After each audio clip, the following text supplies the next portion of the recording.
Ladies and gentlemen, when a narcissist hurts you, it feels like the ground under your feet suddenly gives way. One moment, you thought you were standing on something solid, and the next you're falling into confusion, betrayal, and questions you never thought you'd ask. You replay conversations in your head, you wonder if you measured them, you question your own memory. You even ask yourself if you're the problem because that's what they've trained you to do. The trap of a narcissist isn't just in their words.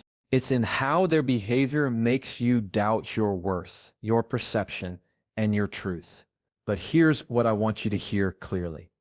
When a narcissist hurts you, God is not silent. He is not sitting back with crossed arms. He responds in ways you may not see in the moment, but his response is active, precise, and deeply intentional. You see, God doesn't ignore the pain that others could you, especially when it comes from someone who chooses manipulation, deception, and cruelty.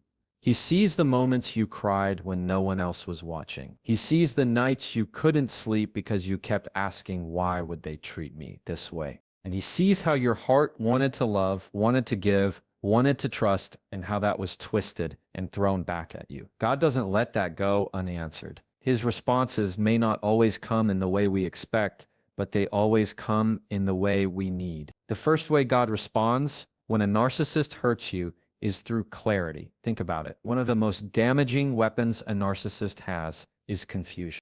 They want you to second guess yourself. They want you to lose track of what's real and what's not. But God is not the author of confusion. He is the author of truth. And so little by little, sometimes in the smallest details, he starts pulling back the curtain. You notice things you didn't notice before. A phrase they said suddenly doesn't sit right anymore. A lie they told starts to reveal itself in a way you can't ignore. At first, you may not even want to see it because clarity hurts. It hurts to realize that someone you cared for, trusted, or even loved was playing games with your heart. But God knows that clarity is the foundation of healing, and so he gives it even when it stings. That's his first response, to give you the gift of truth when lies have been your prison. And here's the part most people miss. Clarity isn't just about exposing them. It's about freeing you. God shows you enough so that you no longer remain bound to their web. You can't heal from what you don't acknowledge. You can't move forward from what you refuse to name. That's why he whispers to your spirit, pay attention. This is not love. This is not respect. This is not me. And in those moments, you realize that the confusion you've been swimming in is being replaced by something much stronger, discernment. God's first response is always truth, because truth breaks chains. The second way God responds is by protecting you. Now, protection doesn't always look like a shield that stops the hurt before it happens. Sometimes protection looks like distance. Sometimes it looks like separation. Sometimes it looks like doors closing that you didn't want closed. And in the moment, you might even feel abandoned. You might say, God, why would you let this relationship end? Why would you take this person out of my life? But what you think is loss is often protection. God knows the things you don't know. He hears the conversations you'll never hear. He sees the schemes behind the scenes that you'll never see. And so he protects you, not just from what has already hurt you, but from what could have destroyed you if you stayed any longer. That's why sometimes the job doesn't work out. That's why sometimes the friendship suddenly ends. That's why sometimes you're pushed out of environments that felt familiar. Because if you had stayed, the damage would have been far worse. God's protection often comes disguised as rejection. What feels like you being pushed away is actually God pulling you closer to safety. You think you lost something, but what you really lost was another chance for them to poison your spirit. That's not loss.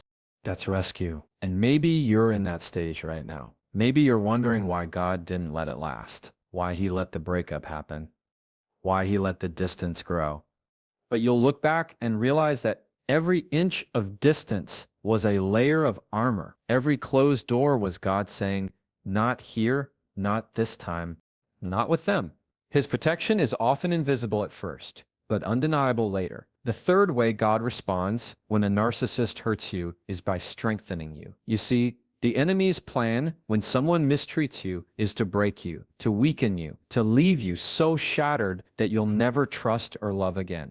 But God flips the script. Instead of leaving you weaker, he uses the very pain that was meant to destroy you as fuel to build you. That's why you discover strength in yourself you never knew you had. That's why after the tears, after the heartbreak, after the sleepless nights, you suddenly find yourself speaking with more conviction, standing taller, and no longer tolerating what you used to tolerate. Strength doesn't come in comfort, it comes in adversity. And while God never delights in the pain caused by others, he allows it to become the training ground for resilience. You realize that what once broke you no longer has power over you. You realize that you don't need their validation to know your worth. You realize that you can walk alone and still not be abandoned. Because strength isn't just about enduring, it's about transforming. God responds by transforming the wound into wisdom and the scar into strength. And let me tell you this, the strength he builds in you after dealing with a narcissist is the kind of strength that will protect you for the rest of your life. Because once you've seen manipulation for what it is, you can't unsee it. Once you've learned how to stand in truth, you can't go back to lies. Once you've discovered that you can survive betrayal, you no longer fear it. That strength is permanent. That strength is divine. That strength is God's response. The fourth way God responds is through justice. Now I want to pause here because justice doesn't always look like what we want it to. Sometimes we want instant karma. We want them to feel what we felt, to experience the same pain they inflicted. But God's justice is not about satisfying our desire for revenge. It's about setting things right in his timing. The Bible says, "Vengeance is mine, I will repay." That means it's not on you to make them pay. It's not on you to prove them wrong. It's not on you to expose them to everyone else. God handles that. And when he does, it's always there, always precise, and always perfect in timing. Justice might look like them losing the control they once had over you. Justice might look like the lies they told unraveling on their own. Justice might look like people finally seeing the truth without you having to say a word. And sometimes justice is as simple as you walking away with peace while they remain trapped in the chaos they created. God's justice isn't always loud, but it is always complete. When he responds with justice, no one can undo it. And let's be clear, justice isn't just about what happens to them. It's about what happens to you. Justice is God restoring what was stolen from you. Your peace, your joy, your confidence, your clarity. Justice is you waking up one day and realizing you no longer carry the weight they put on you. Justice is finding laughter again when you thought you'd never smile. Justice is your spirit being light again after being heavy for so long. That's the kind of justice only God can give. The fifth way God responds when a narcissist hurts you is through purpose. And this one is the hardest to see while you're in the middle of the pain. Because when you're hurting, the last thing you want to hear is that there's purpose in it. But God is a God of redemption. He doesn't just heal you. He uses your healing to impact others. The very thing that broke you becomes the very thing he uses to build others. The experience that made you cry becomes the wisdom that makes someone else strong. The betrayal that nearly crushed you becomes the story that gives someone else hope. That's how God works. He takes what was meant for evil and turns it for good. He doesn't waste pain. Every tear becomes a seed. Every scar becomes a testimony. Every hurt becomes part of a bigger picture that will one day make sense. And when you begin to see that your suffering wasn't in vain, that it actually carries purpose, something inside of you changes. You realize that the narcissist didn't win. They didn't destroy you. They didn't define you. God took what they did and rewrote the ending. Purpose is what makes the pain worth something. And one day, when you share your story, someone else will breathe easier because of it. Someone else will say, if they survived it, so can I. Someone else will find the courage to walk away, to heal, to trust God again because you lived through it and refused to stay broken. That's God's response. He doesn't just give you clarity, protection, strength, and justice. He gives you purpose. And purpose is eternal. And maybe you don't see it yet. Maybe right now you're still in the storm. You're still asking. You're still feeling the sting of their words or the weight of their betrayal. But I promise you, God's responses are already in motion. The clarity will come. The protection is happening. The strength is building. The justice is unfolding. And the purpose, though it takes the longest to see, is already written into your story. You see, when God responds, he doesn't just deal with the wound. He deals with the root. Because if all he did was bandage the surface, you'd still be vulnerable to the same kind of hurt in the future. But God doesn't want you just to heal. He wants you to grow. He wants you to become so rooted in him, so grounded in truth, that no amount of manipulation can shake you again. And that's why his responses often feel like they're stretching you. He'll let you sit in silence longer than you want to. He'll let the healing process take longer than you thought it would, not because he's ignoring you, but because he's making sure the change isn't temporary. He wants it to last. Think about it like this. When a tree is planted, the roots don't grow deep overnight. It takes storms, winds, seasons of drought, and seasons of rain for those roots to anchor. The same is true for you. After you've been hurt by someone who drained you, someone who twisted your love, someone who used your kindness as a weapon, God is building roots in you that won't be pulled out by the next storm. And sometimes that means the healing feels slow. But slow doesn't mean absent. Slow means steady, and steady means secure. There's something powerful that happens when you realize God is not only responding to what they did, but also preparing you for what's ahead. Because let's be real, you're not done with life. You're not done with relationships. You're not done with purpose. There are still people you're going to meet. There are still assignments on your life. There are still opportunities waiting for you. And God knows that unless you heal right, unless you heal fully, you'll carry the residue of that narcissist into everything else. So his response is layered. He's not just helping you recover from what happened. He's preparing you for what's next. And here's something you may not want to hear, but you need to sometimes. God responds by letting you feel the full weight of your emotions. We live in a world that tries to rush healing. People will tell you, just get over it. Just move on. Don't let it bother you. But God doesn't say that. God says, cast your cares on me because I care for you. That means he doesn't tell you to ignore it. He tells you to bring it to him. He's not afraid of your tears. He's not offended by your anger. He's not shocked by your questions. Sometimes his response is just giving you space to feel, to grieve, to release. Because healing doesn't happen when you suppress. It happens when you surrender. And as you surrender, something changes. The pain doesn't vanish overnight, but it stops owning you. The memories may still surface, but they no longer define you. The sting begins to fade, and in its place grows a quiet kind of peace. That peace isn't something the narcissist can ever touch, because it doesn't come from them, doesn't even come from you. It comes from God. And when God gives you peace, it's the kind of peace that passes understanding. It doesn't make sense to people who haven't been through what you've been through. They look at you and wonder, how can you be so calm after everything they did to you? And the answer is simple, because God responded. But his response isn't just inward, it's also outward. Over time, you'll start to notice how the people around you begin to change.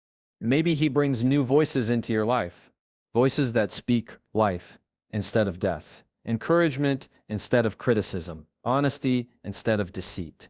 Maybe he surrounds you with community. People who see you clearly, who don't need to manipulate you to feel powerful, who can love you without strings attached. That's part of his response too, because he knows you can't heal in the same environment that broke you. He knows that for your heart to rebuild, you need people who remind you of what love was always meant to look like. And don't miss this. Sometimes his response is removing every other voice so you learn to hear his voice more clearly. Because the truth is, when you've lived under the shadow of manipulation, when you've been gaslit and lied to, your ability to trust your own discernment can feel shaky. You second guess yourself. You wonder if you'll ever recognize the difference between truth and deception again. And so God brings you back to him. He becomes your reference point. He becomes your anchor. He teaches you again what his voice sounds like. The voice that doesn't condemn, doesn't manipulate, doesn't confuse, but gently guides. His response is to reset your hearing, so that the next time someone tries to twist your reality, you'll know the difference instantly. I want you to picture this. Imagine you've been walking through a dense fog. You can barely see 2 steps in front of you. You're unsure of where you're going. Every step feels uncertain. That's what it feels like under the control of a narcissist. Foggy, unclear, full of doubt. But then imagine the sun slowly rising, burning away the fog. Little by little, you see the path again. Little by little, you see the obstacles you didn't even know were there. That's God's response. He brings light where there was fog. He brings clarity where there was confusion. And he does it so steadily that by the time you realize how far you've come, you can't even remember what it felt like to be lost. And I know what you might be thinking. If God responds, then why did he allow me to go through it in the first place? That's the question that lingers in the heart of anyone who has suffered. And the truth is, God never wills for someone to hurt you. He never desires cruelty, manipulation, or abuse. But he does allow people free will. And sometimes people use that freedom in destructive ways. Yet, here's the difference. While people may choose evil, God always chooses redemption.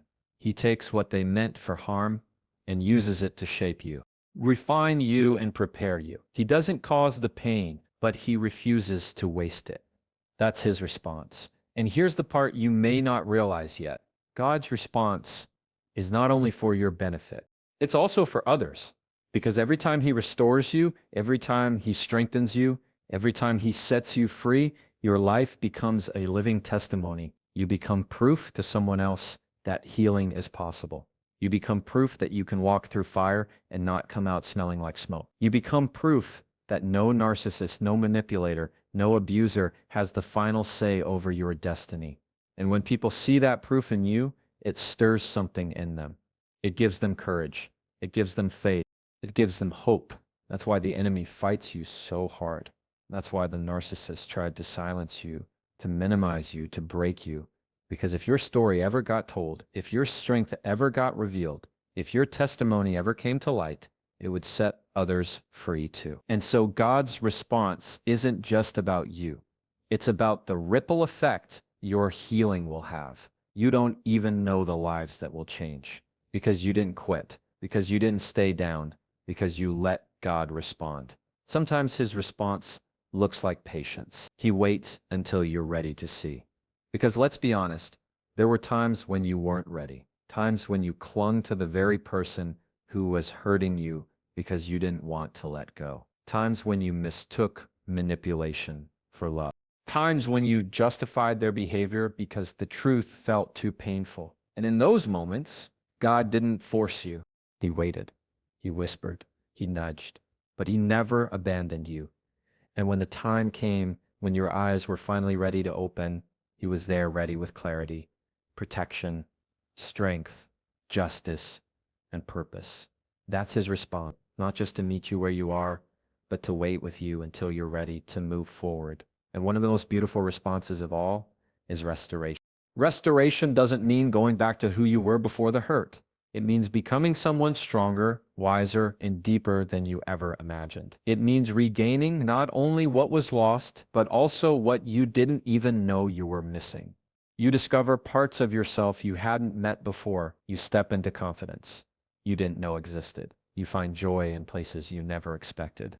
That's restoration, and that's God's response too. You see, when people hurt you, their goal is often to diminish you, to make you smaller, to make you feel like less. But God's response is always to expand you, to grow you, to enlarge your capacity for love, for wisdom, for purpose. The very thing that was supposed to shrink you becomes the catalyst for your expansion.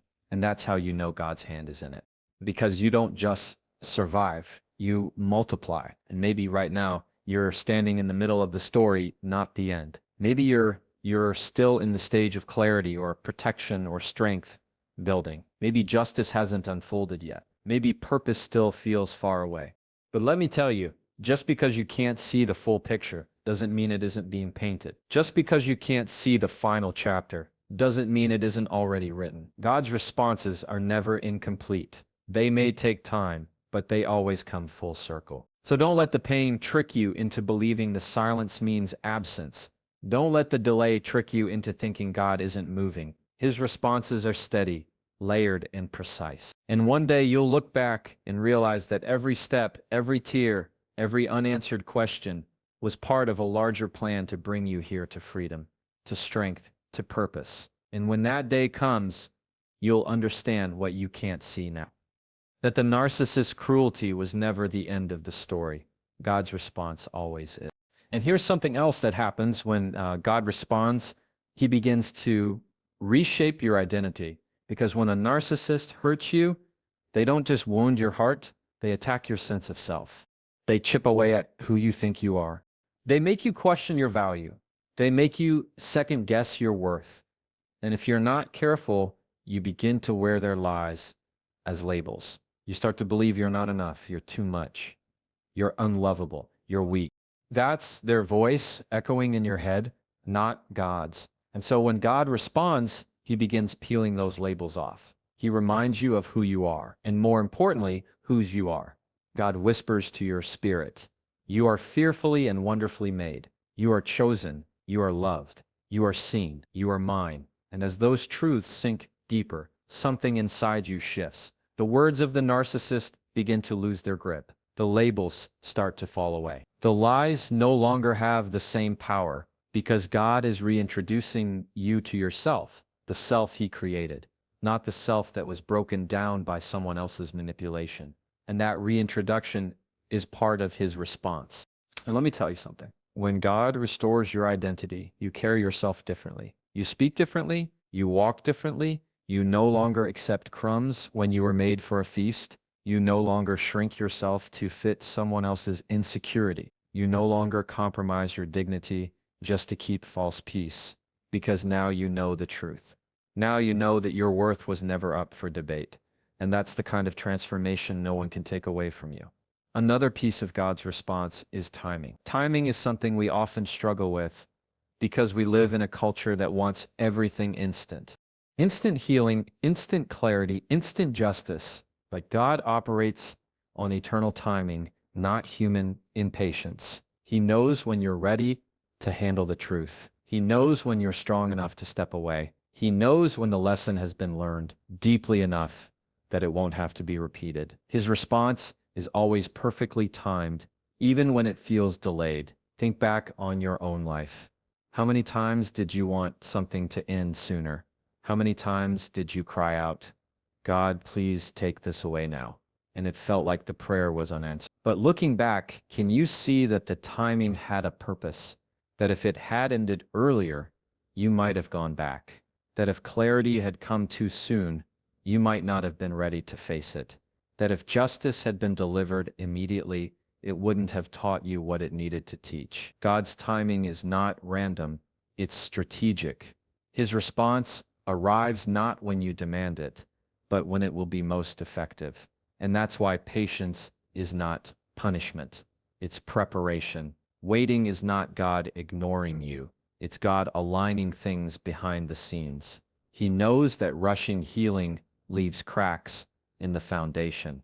He knows that speed without depth only sets you up for the same cycle again. So yes, his timing may test you.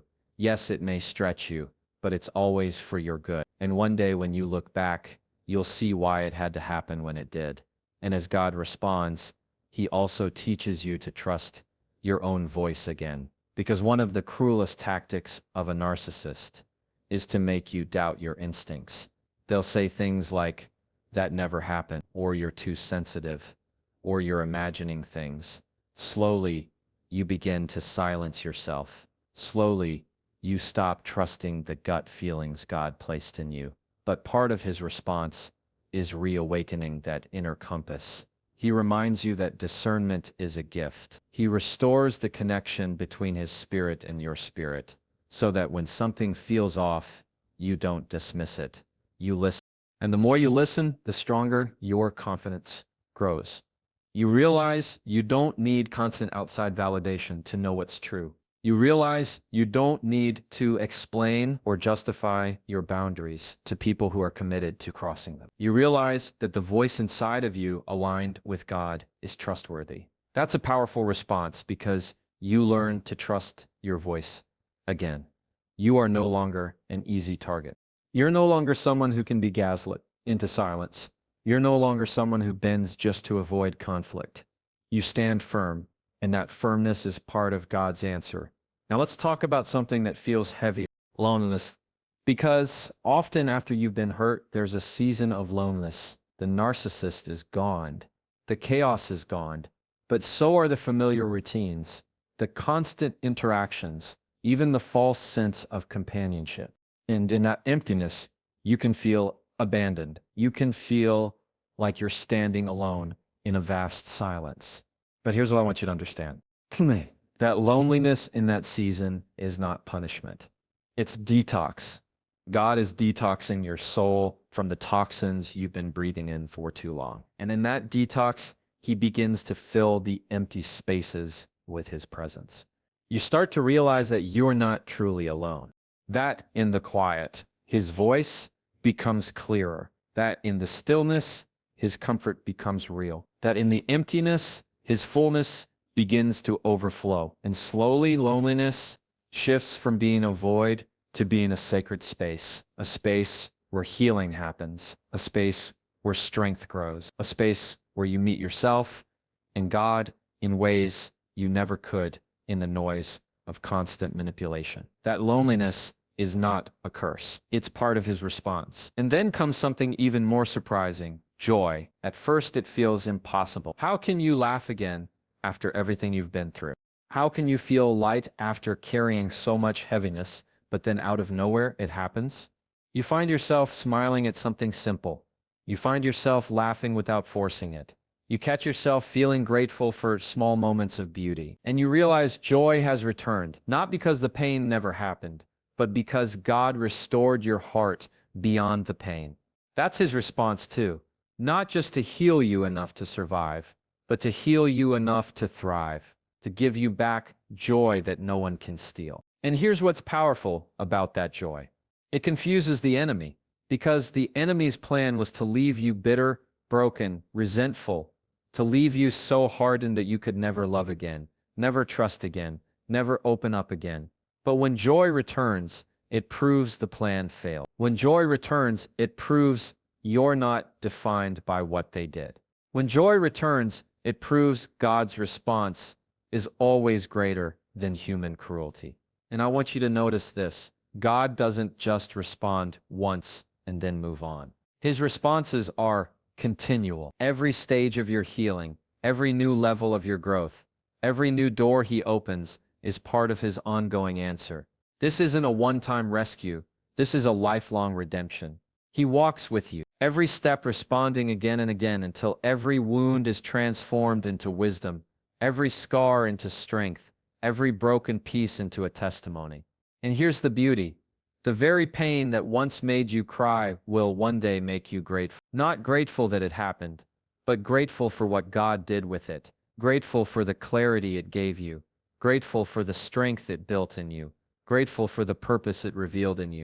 That's when you know his response has been complete. When the memory no longer carries poison, but power. And maybe you can't see that day yet. Maybe right now the wound still feels raw, but it's coming. Because God doesn't leave his work unfinished. If he began responding, he will finish responding. If he started peeling back the lies, he will bring you to truth. If he started pulling you out of darkness, he will bring you fully into light. That's his character. That's his promise. That's his response. So when a narcissist hurts you, don't let the wound be the last word. Don't let their lies echo louder than God's truth. Because the truth is, they may have broken your trust, but they did not break your future. They may have stolen your peace for a season, but they cannot hold it hostage forever. They may have tried to define you with manipulation, but only God has the final say about who you are. And what does he say? He says, you are chosen, you are loved, you are strong, you are free. He says, no wound is wasted, no scar is meaningless.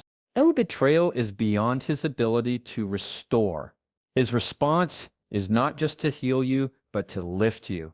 Not just to protect you, but to prepare you. not just to rescue you, but to rebuild you. So hold on to this. Their cruelty was never the ending.